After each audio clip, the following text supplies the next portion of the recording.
पण तो वानर म्हणाला, माझ्या शरीराचे 1000 जरी तुकडे केलास तर मी रामाचा होतो, रामाचा आहे, रामाचा राहणार आहे. मेला पण रावणाचा म्हणला नाही, स्वाभिमान बाळगला. आजही रामायणामध्ये नाव आहे.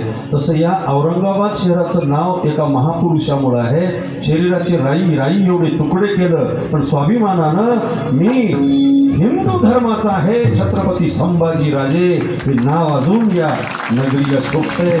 म्हणून तरुणांना माझी विनंती आहे, अरे मेलो तरी आमचं काहीतरी मागं राहावं, मेलो तरी आमच्या नावाला जयघोष म्हणावं. तशा पद्धतीनं महाराज या संभाजीनगरमध्ये ज्या महापुरुषामुळे हे चित्र उभा टाकलं म्हणायला, ते आमचे प्राध्यापक मनोहर धोंडे सरांची कल्पना असेल. त्यांच्या संकल्पनेतून सहकार्यातून आज या बजाजनगरमध्ये विश्वाचा अधिपती असणारा भगवान शिव, शरीराचा चालक मालक असणारा भगवान शिव सुंदर असं या पावन महादेव मंदिर शिवा सिद्धेश्वर पावन मंदिराच्या दरबारामध्ये जीवाच्या कल्याणासाठी, आत्मउद्धारासाठी तुम्ही आम्ही बसलेले आहोत. मग इथं सगळे कोणी कर्मचारी, व्यापारी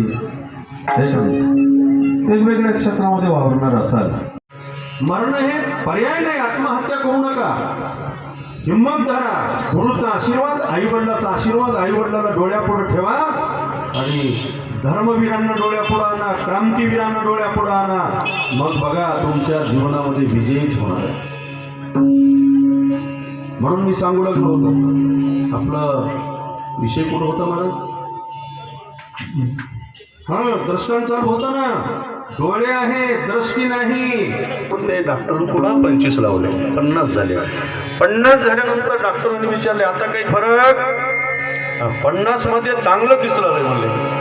डॉक्टर म्हणले, बाबा हे नक्कीच टाइमपास आहे. आता म्हणले, तुला काय काय दिसते तेवढं सांगा, म्हणजे मला न दिसण्यासाठी काहीतरी पाणीचा चष्मा, ते न दिसणाऱ्या वस्तूसाठी.